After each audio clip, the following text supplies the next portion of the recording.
Moçada, professor Glemes tem aqui mais uma aulinha de física na estrada com os profs. E hoje a nossa aula vai ser sobre espelhos planos, características da imagem. Então, bora lá! Olha só, quando nós temos um espelho plano, você acorda de manhã e vai pentear os seus cabelos, vai fazer a sua maquiagem, vai lavar o seu rosto e olha para um espelho plano, como eu representei aqui. Uma pessoa, vai ser o tamanho do objeto, a altura da pessoa que está se olhando neste espelho. Vamos considerar que você vai se enxergar de corpo inteiro. Existem algumas condições para isso que eu já vou colocar.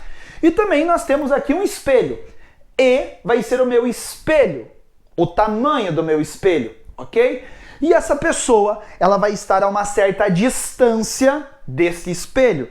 E a distância que o objeto vai estar do espelho, nós chamaremos de P. P será a distância do objeto até o espelho, correto? Agora o importante, moçada, é a gente saber como que vai formar a imagem. Porque quando você se olha, você se enxerga no espelho. Então não esqueça, primeiro, pensa aí, você está na sua casa, você está se enxergando no espelho, vai no banheiro da sua casa, você tem que, à noite, por exemplo, você tem que acender a luz para você se enxergar. Se você deixar a luz apagada, tudo no escuro, você não se enxerga no espelho. Por quê? Porque tem que ter luz, como eu tenho aqui no estúdio, tem luz, e a luz bate na pessoa, reflete de maneira difusa. Como assim, professor, reflexão difusa? Ah, você não assistiu a aulinha? Então você volta na playlist de física e assiste a aula sobre reflexão da luz. Lá tem os dois tipos, reflexão especular, reflexão difusa e as leis da reflexão, beleza? Então a luz bate em mim, reflete de maneira difusa e chega até o espelho, bate no espelho e chega até os meus olhos, e é por isso que eu enxergo. Então vai acontecer algo mais ou menos assim. Tem luz, por que essa pessoa está se enxergando como um todo? Lógico, eu vou pegar aí alguns pontos só pra gente entender, tá? Então é assim, ó, a luz vai bater aqui no pé da pessoa. A luz bateu no pé da pessoa, a luz vai ser refletida de maneira difusa lá pro espelho. Então aqui, ó, bateu aqui no espelho, tá vendo a luz que sai do pé da pessoa? Não esqueça, quando eu falo a luz que sai do pé da pessoa, refere-se que você acendeu a luz do seu banheiro ou do seu quarto, a luz do seu quarto bateu em você e refletiu e está indo em direção ao espelho. Está indo em direção ao espelho. Bateu no espelho, chegou até os meus olhos. Vou colocar aqui bem bonitinho. Chegou até os meus olhos. E eu vou enxergar o meu pé pela reflexão da luz, aonde você vai enxergar o seu pé como um prolongamento deste raio, correto? Como assim, professor, prolongamento do raio? Você vai vir aqui, a luz saiu do seu pé, bateu no espelho, refletiu e chegou até os meus olhos. Então, nós enxergaremos um prolongamento desse raio aqui, ó. Eu vou fazer um prolongamento do raio. E quando eu faço este prolongamento, acontece isto aqui. Ó, fiz o prolongamento do raio. Eu vou enxergar este meu pé nesta posição aqui. Estamos entendidos da situação? E assim ocorre também com o resto que você enxerga, o resto que forma a imagem do seu corpo. Como assim, professor? Vamos fazer do outro pé. Então o teu primeiro pé, aqui o pé que está na frente é formado aqui. O seu outro pé, a mesma situação. A luz que vai sair deste pé vai bater aqui agora mais no meio do espelho, né? Ele está mais afastado. Vai bater mais ou menos aqui. Olha só. A luz que provém deste pé, refletida por reflexão difusa, bate no espelho e, consequentemente, vai chegar até os meus olhos. Consequentemente, você vê um prolongamento. Isto quer dizer que se você prolongar este raio de luz, olha só, você vai enxergar o seu pé nesta posição aqui, ok? E assim com todo o resto que você enxerga. Então a imagem ela vai ser formada mais ou menos aqui, igualzinho você se enxerga. Estamos entendidos a situação? Então aqui será a imagem que eu vou chamar de I e vai ser o tamanho da imagem. Bom, antes de mais nada e antes de continuar qualquer situação, perceba, você vai falar, professor, mas como assim? A imagem é formada atrás do espelho? Então quer dizer que se eu olhar atrás do meu espelho vai ter alguém parecido comigo lá atrás? Claro que não. Se isso acontecer, chame a polícia. Claro que não. É uma projeção da imagem. O espelho plano, ele te dá uma noção de profundidade, correto? Então, moçada, você vai anotar aí que essa distância que é formada da imagem até o espelho, nós chamamos de pelinha. Pelinha é a distância da imagem até o seu espelho. E a primeira situação que nós vamos anotar é que o módulo do P vai ser igual ao módulo do pelinha. É em módulo, tá? Pelo fato de que nós vamos atribuir depois uma regrinha de sinal, tá ok? Mas isso na sequência. Então, o valor desse P, ou seja, a distância do objeto até o espelho, será igual à distância da imagem até o espelho. P é igual a pelinha. Assim como você vai anotar aí também que O será igual a I. Lembre-se o que é o O e o que é o I. O é o tamanho do objeto, a altura do objeto, e I refere-se à altura da imagem. O espelho plano, ele não fornece uma imagem maior, ele não amplia e nem reduz essa imagem. Ele mantém a imagem do mesmo tamanho. Isso é espelho plano. Os espelhos que fornecem aí alguma deformação na imagem serão os espelhos esféricos que nós vamos estudar na sequência. Belezinha? Então, no espelho plano, I é igual a o tamanho da imagem igual ao tamanho do objeto, e P igual a pelinha. P é a distância do objeto até o espelho, pelinha é a distância da imagem até o espelho. Estamos entendidos a situação? Pois bem, então nós vamos colocar algumas características da imagem. Isso é bem importante. Olha só, quais são estas características da imagem? Primeiro, ela é uma imagem igual. Quando eu coloco igual, moçada, eu estou me referindo ao mesmo tamanho. Ela não é uma imagem nem maior, nem menor. Lembra? O I é igual a O. A imagem tem o mesmo tamanho do objeto. Então, é uma imagem igual, do mesmo tamanho. Segundo, ela é uma imagem direita. Professor, o que é uma imagem direita? Direita, moçada, quer dizer que você não se enxerga invertido de ponta cabeça no seu espelho. Ou seja, você vai colocar assim, ó, mesma orientação. Aí, lógico que você se pergunta, professor, mas tem imagem que eu me enxergo de ponta cabeça? Tem, nos espelhos côncavos, né? A gente vai ver que dependendo da situação, da sua posição, um espelho côncavo ele pode inverter a sua imagem. Não é o caso do espelho plano. O espelho plano fornece uma imagem direita, ou seja, a mesma orientação. Você está em pé, a sua imagem está em pé. Se você ficar de ponta cabeça, a sua imagem fica de ponta cabeça. A terceira característica é uma imagem, nós chamaremos de imagem virtual, tá? Professor, o que é uma imagem virtual? Moçada, eu quero que você entenda, antes de mais nada, para eu poder formar esta imagem, eu tive que prolongar o meu raio de luz. Lembre-se, o raio saiu daqui, bateu no espelho e chegou até os meus olhos. Eu enxergo o prolongamento desse raio de luz até enxergar o meu pé. Saiu daqui, bateu no espelho dos meus olhos. Eu enxergo o prolongamento até enxergar o meu pé. Estamos entendidos a situação? Esse prolongamento do raio de luz é que forma a imagem virtual. A definição dela, o que é uma imagem virtual? É aquela imagem que não pode ser projetada, tá?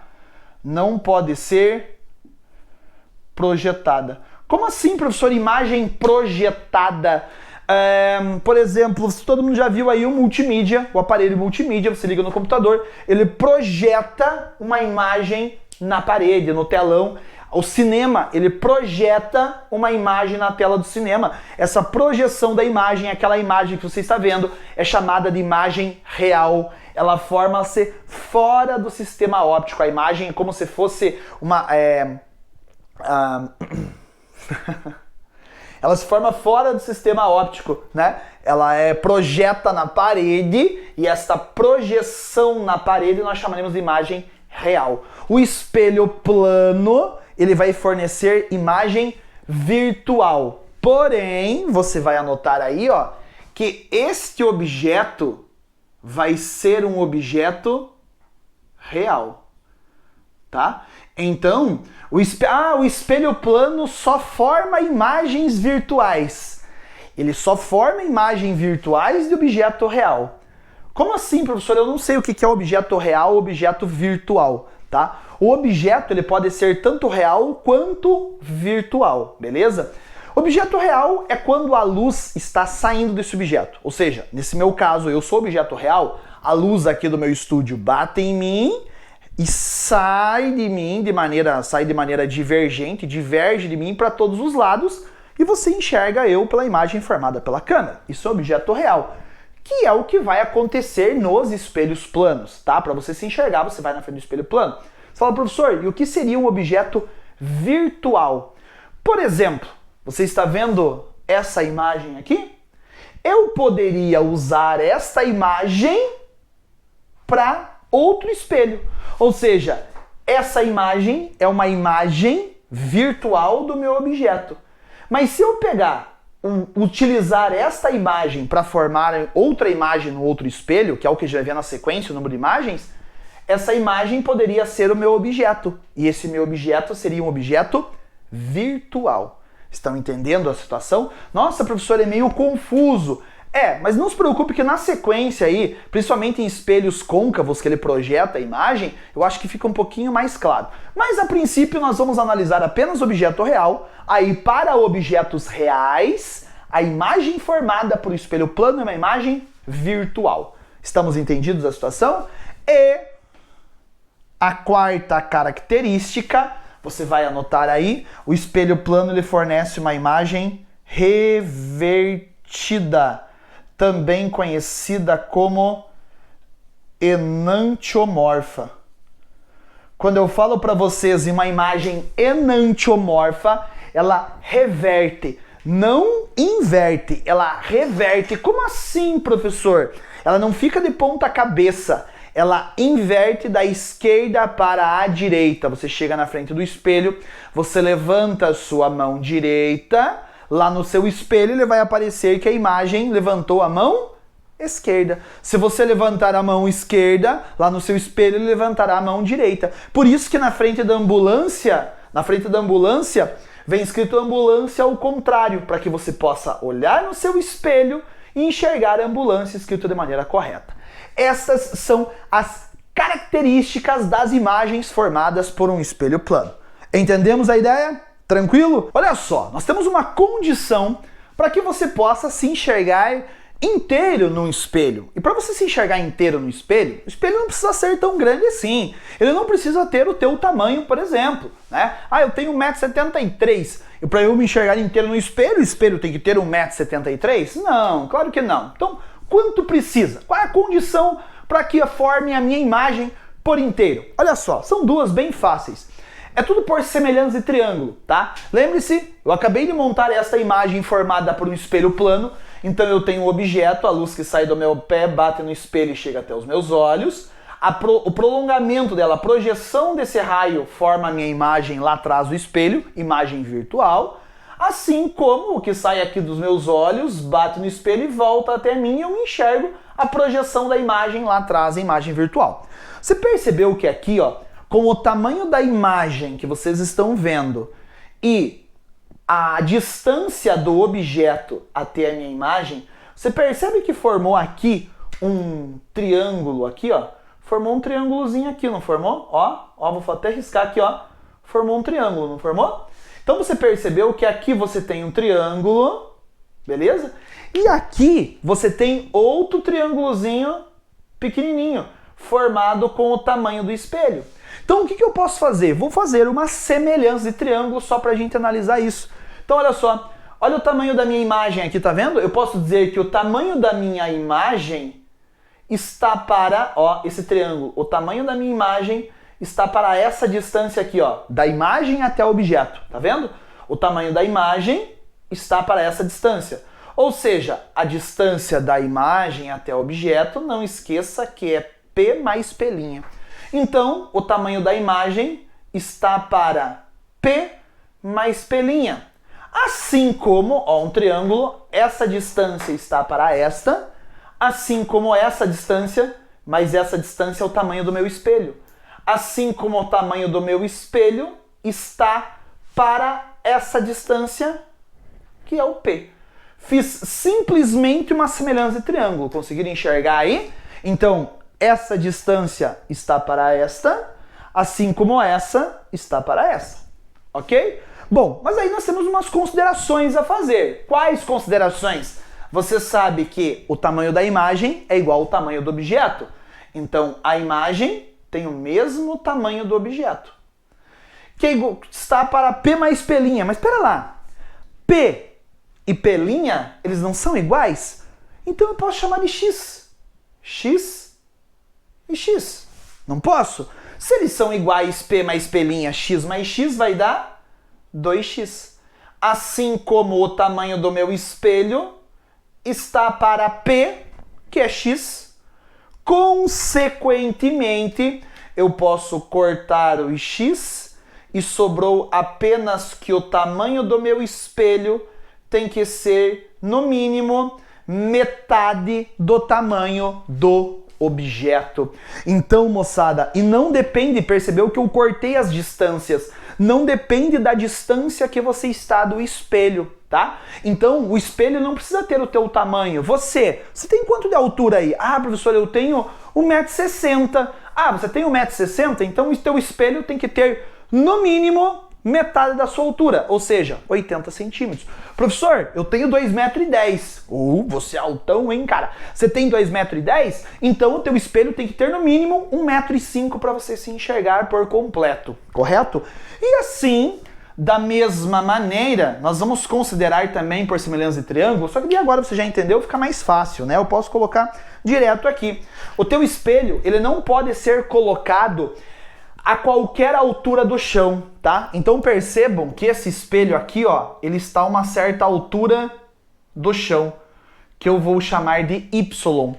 E que altura eu tenho que posicionar o meu espelho na parede para que eu me enxergue por inteiro? Qualquer altura? Não. Essa altura eu chamo de Y. Então, moçada, esta altura que eu vou colocar o meu espelho da parede Y tem que ser, no mínimo, metade da altura dos olhos da pessoa até o chão aqui, que eu vou chamar de H. Então a posição que eu coloco a parte de baixo do meu espelho em relação ao chão, a distância do espelho até o chão, tem que ser metade da altura dos olhos da pessoa até o chão. Você vai anotar isso e você não vai esquecer. Este H é a altura dos olhos ao chão. Então, a posição do espelho tem que ser no mínimo metade da altura dos olhos até o chão, beleza? Essas são as duas condições para que você possa se enxergar por inteiro no espelho, correto? O espelho tem que ter no mínimo metade da sua altura e quando você vai colocar ele na parede, a altura que ele vai estar do chão tem que ser no mínimo a metade da distância dos seus olhos até o chão. Assim você consegue se enxergar inteiro no espelho. Estamos entendidos da situação? Bacana? Então, moçada, nós temos algumas características também quanto à formação das imagens no espelho e também quanto a se houver algum movimento, isso já vai ver agora. Então, bora lá. Agora, eu posso ter também um movimento ou do espelho ou dos objetos que estão na frente desse espelho. A primeira situação é quanto à velocidade, aqui você vai ter que prestar um pouquinho mais de atenção. Por quê, professor? Olha só. Imagine que você tem um espelho plano, consequentemente, e um objeto ele está se aproximando desse espelho plano. Você começa a andar em relação a esse espelho.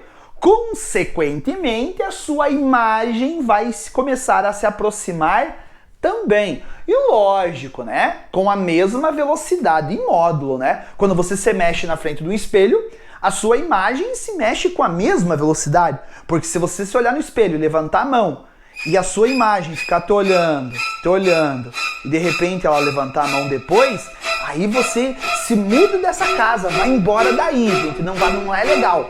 Então, se o objeto se aproxima do espelho, a imagem também se aproxima. Então, se o objeto se aproxima com uma velocidade VO, velocidade do objeto, a imagem se aproxima com uma velocidade VI, que é a velocidade da imagem. Por que negativa? Simplesmente lá por causa do movimento progressivo e retrógrado, né? Então, se eu considero esse movimento progressivo, esse movimento é um movimento retrógrado, então tem que ser negativo. Mas em módulo, elas são iguais.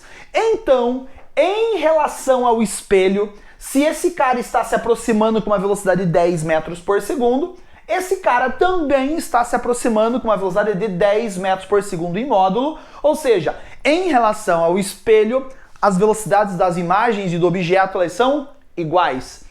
Agora, tomem cuidado se ele fala a velocidade relativa entre o objeto e a imagem. Lembre-se, moçada, quando dois objetos estão se movimentando em sentidos opostos, a velocidade de um em relação à velocidade de outro é a soma das suas velocidades. Então, se esse cara se aproxima com uma velocidade v e esse cara se aproxima com uma velocidade v em relação ao espelho, a velocidade relativa entre eles será 2v, correto? Por quê? Porque quando estão em sentidos opostos, você somam as suas velocidades. Então, se esse cara se aproxima com uma velocidade de 10 metros por segundo, esse cara se aproxima com uma velocidade de 10 metros por segundo, a velocidade de aproximação entre eles será de 20 metros por segundo. Estamos entendidos da situação? Isso quando há um movimento entre o objeto e o espelho, movimento de translação. O objeto ou o espelho transladam, se aproximando ou se afastando um em relação ao outro.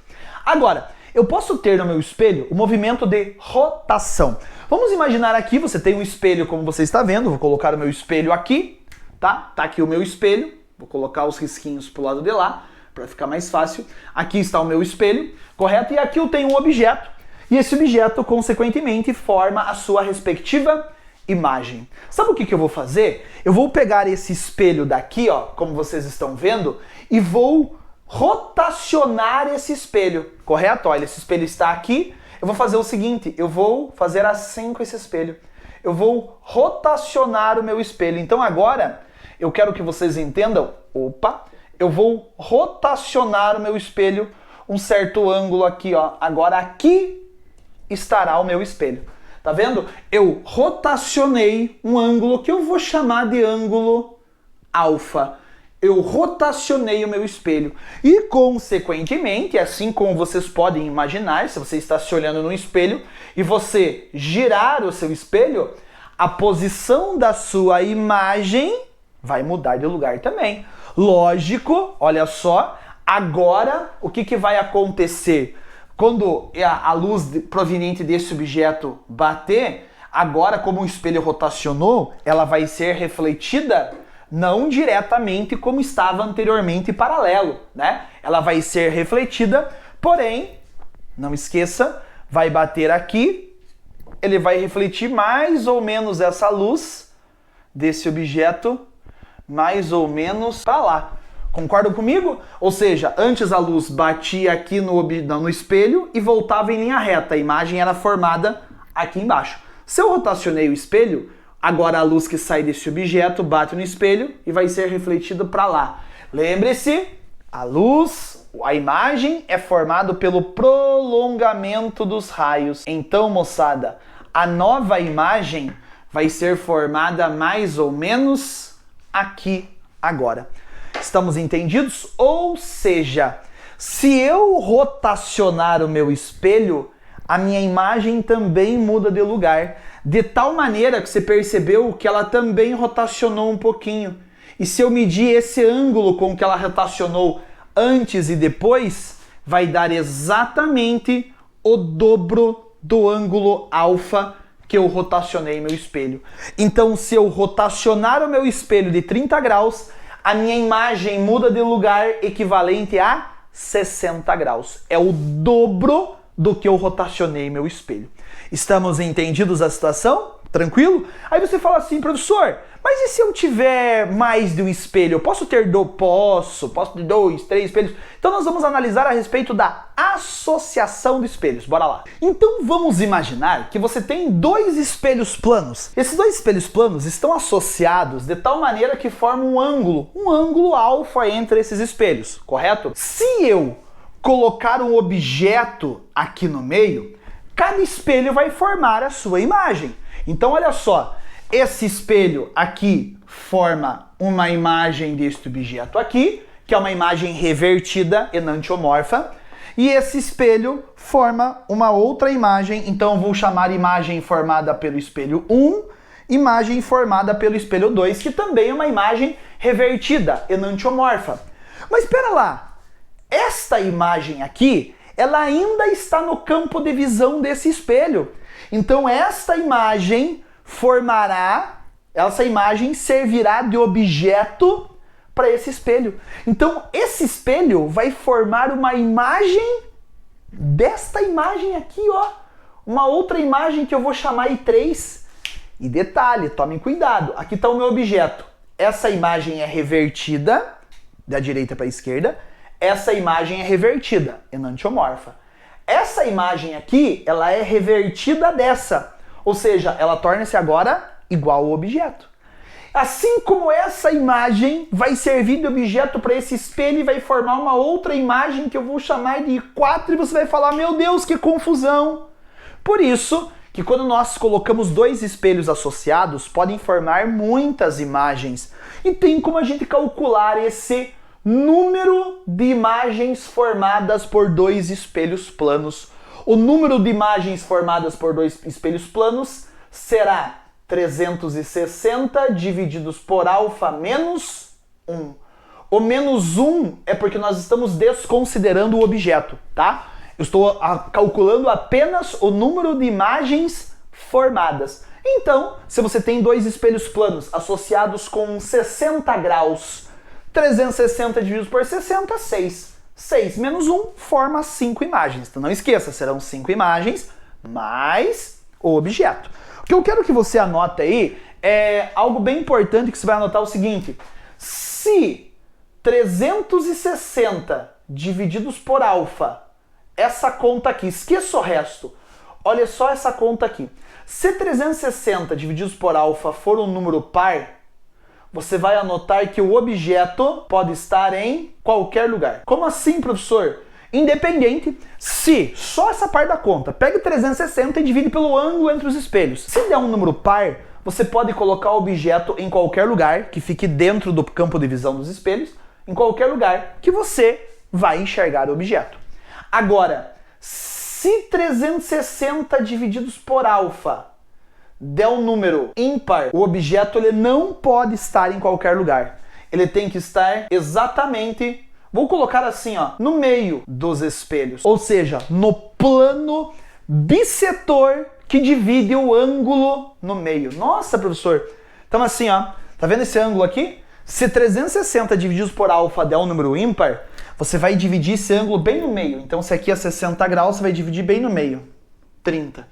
O objeto ele tem que estar neste plano aqui. Ele pode estar em qualquer lugar, neste pedaço aqui. Ele não pode ter nem tá aqui, nem tá aqui. Por quê? Porque senão não vai formar número inteiros de imagens. Beleza? E se o ângulo alfa for igual a 0 graus? Como assim? Se você tiver 2 espelhos paralelos. Se você tiver 2 espelhos paralelos, nós teremos, teoricamente, infinitas imagens. Teremos infinitas imagens. Moçada, essas características é bem importante, tá? Essa daqui, quando ele coloca se o ângulo entre os 2 espelhos for 0 graus, ou se os espelhos forem paralelos entre si, né? 2 espelhos paralelos, o número de imagens é infinitas. Isso é só teórico, tá? Teoricamente o número de imagens será infinito. Mas realmente não teremos imagens infinitas. Por quê, professor?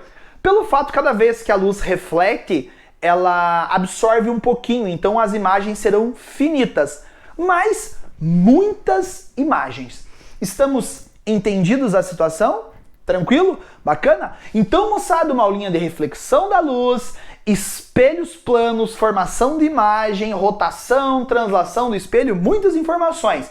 Então assista essa aula e não esqueça, dá o like no vídeo, compartilha com a galera, que vai ser uma alegria. E se vocês precisarem, nós estaremos aqui. Aqui é onde, professor? Aqui na Estrada com os Profs. Um grande abraço para vocês, diga um tchau para mim, tchau pessoal!